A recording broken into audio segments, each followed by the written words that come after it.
Fixed income investors are being taken on a wild ride this week. Investors typically flock to treasuries during times of market volatility. A bond sell-off yesterday caused yields to spike. And then when President Trump later announced a reprieve on most tariffs, followed by this morning's cooler than expected inflation report, we saw yields swiftly lower. And now we do have announcements from the administration's cabinet meeting. So how are our next guests digesting all of the latest market moves? And what do they think that this might mean ultimately for the Fed and other central banks moving forward? Joining us here today to discuss this and more through fixed income lens are Fidelity Portfolio managers, Tella and Lee Ormiston. Warm welcome to you both. Sri and Lee, thank you so much for joining us here today. Good afternoon. Thanks for having us. I'll begin with you, Sri, if you don't mind, to just take a stab at the market action that we've seen really over the course of the last 24 hours. I mean, to some extent, we're kind of back to where we began, but just tell us a bit about how you try and digest this. Yeah, I mean, obviously, I guess in terms of trying to approach the markets, the biggest approach is trying not to get whipsawed by the latest headline. And we've obviously seen a lot of volatility in the markets, especially in the equity side, but rates are no exception in the fixed income markets. You know, the last week or so have been characterized by, risk assets selling off, fears of what the impact of tariffs would be on the economy and on companies and performance. And obviously, we have seen the equity markets fall quite a bit. And then as a result, fixed income originally kind of did what you would expect, and we saw rates lower. But ultimately, with the move in risk assets, there started to be some concerns regarding in fixed income markets, especially in the U.S., of in the near term, some positioning unwinds, levered money needing to raise money for margin calls and pushing rates higher as a result. There's also concerns over what it meant for foreign demand for U.S. treasuries if sort of the U.S.'s status on a global scale was changing as a result of tariffs. So those are kind of near-term impacts. But then on the longer-term, concerns over inflation, slowdown in economy, that led to a steepening of the yield curve. And so we've kind of seen the yield curve whipsaw back and forth and rates move as a result of the latest headlines. Our approach has really been you try to look through the noise and look at broader valuations and think about how things will play out on the longer term and whether there are opportunities in the market currently. Okay. And I might ask you, Lee, to add to that if you want, but if you could also take us through a little bit about how you're positioned sort of coming into the last week or so, where your mindset was walking into, what is undoubtedly, a moment in the markets. Yeah, I mean, so our positioning coming into all of this, we saw that like the market, we thought the Trump presidency was going to be good for risk assets coming in, but we were looking at the level of spreads in our portfolio, and we just decided we were dialing that risk down. So that's been taken down quite a bit over the last year. So we're at the lower end of our risk range. So that's been helpful. Coming into this, we've seen a good bit of spread widening, and so now you're watching spreads move by tens of basis points intraday. We had a 20 basis point swing intraday yesterday on certain bank names. So the volatility is creating some opportunities for us, but we're kind of sitting back and watching this unfold. Okay, and we'll talk more about sort of all the different pieces here, but I guess, Sri, that is an obvious question of whether you take a look now, or, I mean, ultimately, what is your approach to getting in now or later?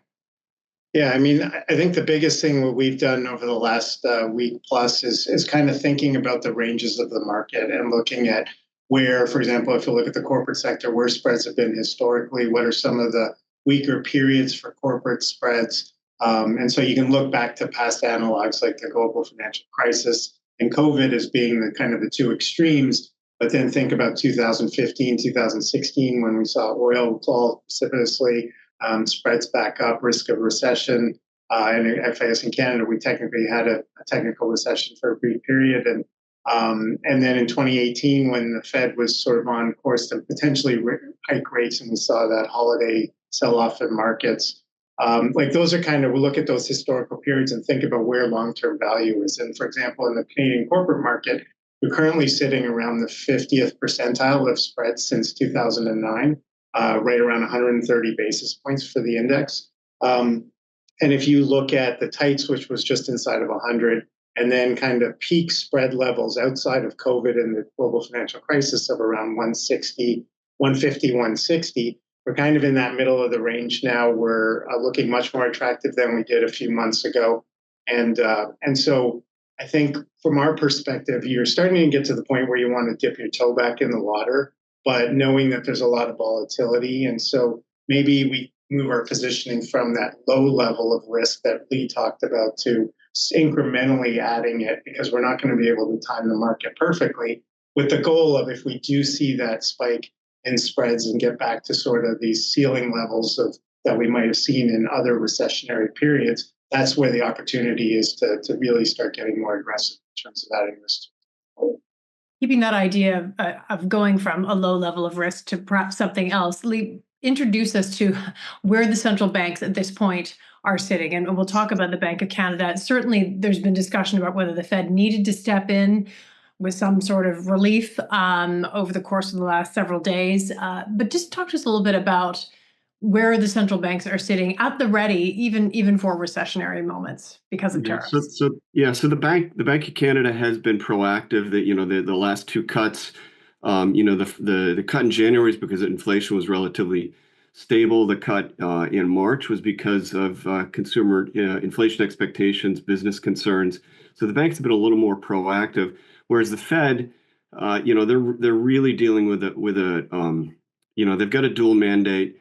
Employment and inflation, and right now the risk is stagflation in the U.S. and to the extent that we see a downturn in growth, but not that steep, so we'll probably run below trend, but we have a spike in inflation. Fed's going to be really worried. Does that feed into consumer expectations, and then does it move from something that's just transitory?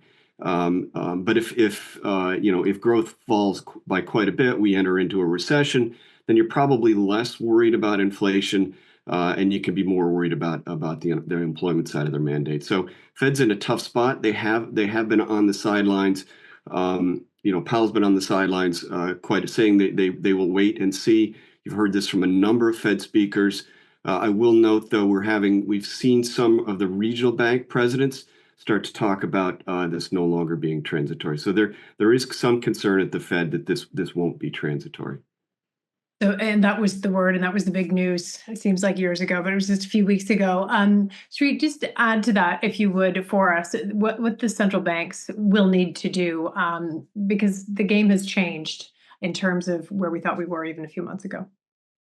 Yeah, I think if you look at I think Lee covered a lot of it, but if you look at outside of the tariff risks, right, we were on course to basically probably see a pause in the rate cutting cycle. Growth had been better than expected, and even in Canada, it came in stronger, much stronger, and so both the Bank of Canada and the Fed had kind of indicated that they were likely going to be slowing down the pace of cuts or even be on hold. And so then you have this element of tariffs added in, which create uncertainty and run risks to the growth outlook. Now, I think the concern still is especially because of where we came from on elevated inflation and kind of the last leg of inflation coming down being somewhat persistent, is that the central banks are going to err on that side of being cautious on the inflation front. They acknowledge there are risks in both directions, but I think they're going to be hesitant to be too aggressive to cut rates until they start to see data turn and have an impact on sort of the overall inflation level, as Lee outlined. The subject of correlations, and yesterday was sort of a rough day because there was a lot of selling across the boards. But I'm sure you get asked this by clients. How steady is the fixed income market to offset other major upheavals?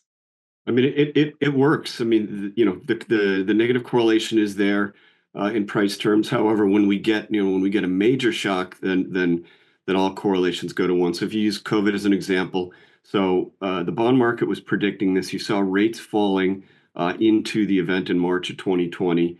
and fell by quite a lot. But then once we got to, when there was the large meltdown in the equity markets, we actually saw bond yields go up. And that was a combination of factors. One is that just people were concerned about everything, so they were trying to get liquidity. So they were selling their equity, they were selling the bond funds. The other thing that was happening at that point in time is we saw rebalancing. Out of those 60-40 portfolios, you need to rebalance. You need to sell bonds to buy equities, and so that exacerbated the move in the fixed income market. So we did see a spike in yields. Bond prices fell. And then, of course, the correlations actually stayed positive as we came out of that once we saw fiscal support, monetary and fiscal support. So and then you saw bond yields continue to fall as well as equity prices going up. That was at that point. Two things Lee mentioned there, Sri, if you would pick up on, is just this question of liquidity and whether it is a question is more the point, and the rebalancing. I mean, there was some, I think, point at which if risk assets start to look really good again, which through much of yesterday afternoon, the equity story was there, the rebalance piece of it. So liquidity and rebalance. Yeah, I mean, I think the liquidity aspect is there's obviously different references to liquidity. And so, we saw, as I mentioned earlier, you look at the markets and what was happening in fixed income and sort of levered funds needing to raise money for either margin calls or things like that, which drove sort of rates higher as we saw some selling. So there's that aspect, and then whether central banks are at the ready, or we've seen in historical periods where they may bring programs in place to help with that. So that's sort of the one aspect of liquidity. But the other thing from our perspective that we think about is especially to be ready for some of these flows. If our clients do need to raise money, we could potentially see outflows, or the rebalancing, as we talked about, could lead to outflows from fixed income.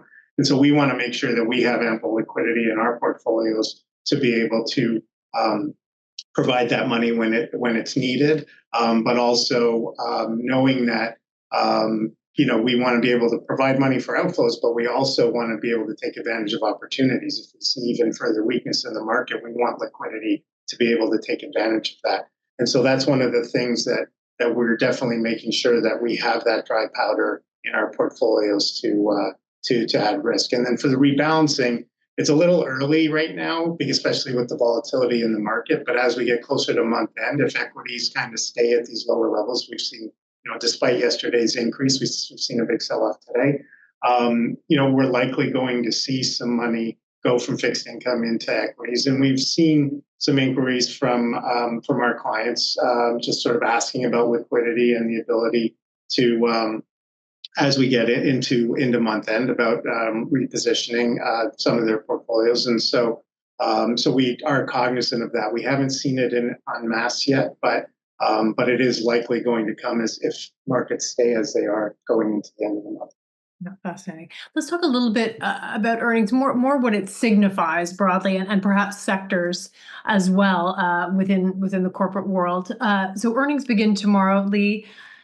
It's kind of a question of forward guidance. It seems like balance sheets for some time now have been in pretty good shape. But is there anything that you sort of need to see out of earnings, or would look?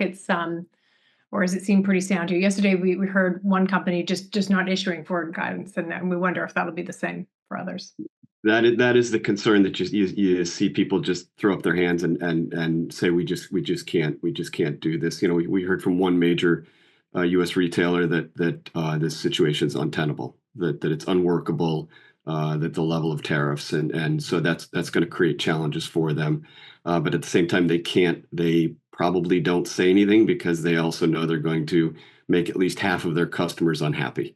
So they're unwilling to comment publicly. But we've heard privately that from a forward guides perspective, that there is some concern. And then the longer this takes, the longer the uncertainty exists, the more permanent it becomes. Okay. I was just going to say, but from a balance sheet perspective, the companies that we look at, so this is for now at least, this is more of a hit to the income statement than it is the balance sheet, and that's huge. Yeah, I mean that's huge. Yeah, and so that's and that's what we're doing with our fundamental analysts, looking bottoms up. Looking at companies' balance sheets, liquidity, making sure that they have liquidity for years. We just did this exercise 5 years ago, so we know most of the answers, but we need to check. So that's what we've been doing. That's your approach to this set of earnings anyway, because it does seem like there might be a few question marks that just aren't answered. Sri, take us through into the sectors a little bit to the extent that you can take us further into positioning. You've given us some ideas, but again, the sectors that you're happy to be in a world as such as this with a lot of moving parts. Yeah, like anything, when you enter a period of uncertainty, but valuations start to look a little bit more attractive. Our first move is to kind of look for sectors that have been beaten up, but also are somewhat defensive, because we know, again, we did this during COVID. Even though the whole economy had shut down, basically there were certain companies that you knew were still going to be making money or be able to survive sort of the stress period. And so we look for sort of more defensive, long-term, stable companies that have widened and cheapened up. And so the first thing that comes to mind is obviously the Canadian banks being very resilient. Yes, they may take a hit from earnings if we see a slowdown, but they have rock solid balance sheets. They have a lot of capital, and they're in good shape. So banks, and they also are shorter duration issuers. So that's a good place to be in, short corporates. The other sectors that we like, securitized product, for example, and again, another short duration, high quality, AAA rated trades like triple B corporates, but have a lot of protection against with the collateral that backs the securities, and very cheap and attractive. And so we kind of view those as core holdings as well. When we think about the government markets, provincials had cheapened up in the first quarter because of concerns over increased deficits and the risk of tariffs. They've actually outperformed in this scenario in the last couple of weeks, just given that the weakness has really hit the corporate markets. But they still, on a long-term basis, are much more defensive. And even though they've outperformed over the last week or two, they still, on a historical basis, valuations look attractive, and they're going to be less volatile. So that's kind of where those are some of the areas, areas that are getting more interesting. Cable telecom, the energy sector, those are starting to look interesting, but we haven't really decompressed enough from higher quality credits to really start looking aggressively in those sectors. But at the same time, we saw yesterday how things can turn in an instant. And so, which is again, going back to my other point, you want to start dipping your toe in, because you could theoretically, on a long-term basis, valuations are looking better, both in yields and spreads. And so you want to be able to take advantage of that, just maybe not to the full extent that you would if things were even cheaper, or we were seeing an even weaker period in the markets. We add in the federal side of things. She was mentioning the provincials. We're in the middle of an election campaign, so sort of, if you can, put that to the side. But is there room there? There's a lot of sort of big projects being discussed or promised, or in the context of an election campaign. But how do the other levels of government and their issuances look at this point? Yeah, I mean, there's certainly scope for deficit spending at the federal level. So, deficit of 1% of GDP doesn't sound great, but it's running ahead of, or it's running below where nominal GDP is, and so that's stable. And if you look south, the U.S. is running a deficit of 6% GDP, and and it is untenable. That is part of the reason that we've seen long treasury rates sell off, and it's moved along Canada rates. But as far as fiscal latitude in Canada, we think it does exist. We think that there is scope for temporary programs for unemployment insurance, and then longer term, you could see some projects like a West East pipeline. Yeah. Okay. A lot of that being discussed right now. To what extent is inflation just the thing that you're looking at most closely at this point? Because it just sounds like inflation is going to be. I mean, I don't think a lot of people have looked at CPI this morning. There's so many other pieces to take a look at. But just your thoughts. I mean, it was actually a good report in the U.S. But to what extent are you expecting that to move around? Yeah, I mean, the thing is, I think it was a bit of a secondary story, obviously, given everything that's been going on. The numbers did look good, but I think the Fed's going to be careful in terms of looking at one report, especially when you have the impact of tariffs not having sort of kicked in as of yet, especially, and won't show up in the numbers for a while. And then on top of that, if you look at the components of today's numbers, more persistent parts of inflation are still kind of sticky and they're not really coming down. We saw more sort of things like airfares and energy sort of contributed a little bit to the weakness in inflation, and that's really more from sort of the growth concerns and potentially things coming down there. So, but I think one report is not going to change things for the Fed's landscape. And they're really going to be thinking about it longer term and these concerns over inflation expectations. And also, would be remiss about not mentioning Canada, obviously. Canada saw a big spike because of the drop off or the end of the GST tax holiday. But then you're going to have more noise because of the fact that the carbon tax has come off and gasoline has dropped. And so I think what I would point out is both CPI in the US and Canada over the next number of months is going to be quite noisy because you've got things coming in and out and base effects from last year. So it's going to create a lot of volatility in the numbers and people will make adjustments, but it's going to be hard to read into any one print at any given time. You really have to think about the longer term trajectory. And I think the focus right now is what's the impact of Fidelity's tariffs in terms of long-term inflation. Lee, would you add to that just in terms of sort of being able to read the data or how clearly it is laid out in these data point announcements in terms of trade? Because there's a lot of pull forward, wasn't there, from countries around the world, but for Canada too. There has been that. I mean, I think if there was a takeaway from the CPI print in the U.S. this morning, it's that the downward pressure to CPI in the U.S. was three factors. So energy for headline, and then to the extent the economy slows, that'll continue to exert further downward pressure on CPI. But then the sort of the forward-looking element that you could argue is a forward-looking element is that airfares, hotel bookings, travel, those are forward-looking. People are making plans, and that put downward pressure on CPI today. And anecdotally, flights into the U.S. Have plummeted on a year-over-year basis. Yeah. So foreigners are not going to the U.S. right now. We'll ask you just to wrap up as a bit of a final thought, Sri, from your perspective right now, for investors who need to look longer out because there's an awful lot of short-term noise in the markets right now. What would you say to sort of keep an eye on? Yeah, I mean, I think the key is, and I've mentioned this a couple of times already, but is really thinking about long-term valuations and sort of what the role of fixed income or any of the investments in the portfolio play on a longer term basis, right? So think about thinking about where things are now, where we were and where we could potentially go to, and think about more longer term, are we at attractive levels? And as I pointed out at the outset, yields are still on the more attractive side of history. Spreads are kind of middle of the road, but getting there. But things could turn quickly. And so you do want to have a little bit of exposure, given that we've definitely looked more attractive now than we did a few months ago.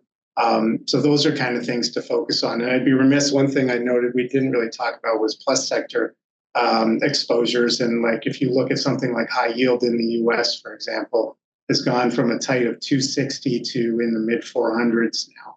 And I talked about investment grade corporates in Canada and kind of that 150, 160 area and kind of periods of weakness. For a U.S. high yield, it's more like in the 500 to 600 range. Let's say 550 to 600 outside of COVID and the global financial crisis.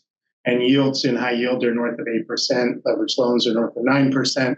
And so on a long-term basis, those start to look attractive. I'm not saying they can't get cheaper in the interim, but over time they will pay off. And so which is what our approach has been. We're going to incrementally lean into sort of this weakness in the markets, and that's proven over time that over longer term that's going to provide attractive returns. Okay. Lee, final word to you, just about 30 seconds. What would you add? I would add to Shree's point, just focusing on valuations, use that as your anchor. Think about where things are and does it look attractive? And then, probably the other biggest challenge in these kind of markets is to remain dispassionate. You may fundamentally disagree with what's going on, but you need to stay calm, level-headed about it and stick to that long-term vision. Well, thank you for both being anchors here today amidst all of this. Very grateful for your time, Shree and Lee. Happy day. Thank you. Thanks for listening to the Fidelity Connects podcast. Now, if you haven't done so already, please subscribe to Fidelity Connects on your podcast platform of choice. And if you like what you're hearing, leave a review or a 5-star rating. Fidelity mutual funds and ETFs are available by working with a financial advisor or through an online brokerage account. Visit fidelity.ca/how-to-buy for more information. On fidelity.ca, you can also find more information on future live webcasts. And don't forget to follow Fidelity Canada on X. The views and opinions expressed on this podcast are those of the participants and do not necessarily reflect those of Fidelity Investments Canada ULC or its affiliates. This podcast is for informational purposes only and should not be construed as investment, tax, or legal advice. It is not an offer to sell or buy, or an endorsement, recommendation, or sponsorship of any entity or security cited. Read a fund's prospectus before investing. Funds are not guaranteed. Their values change frequently, and past performance may not be repeated. Fees, expenses, and commissions are all associated with fund investments. Thanks for tuning in. We'll see you next time.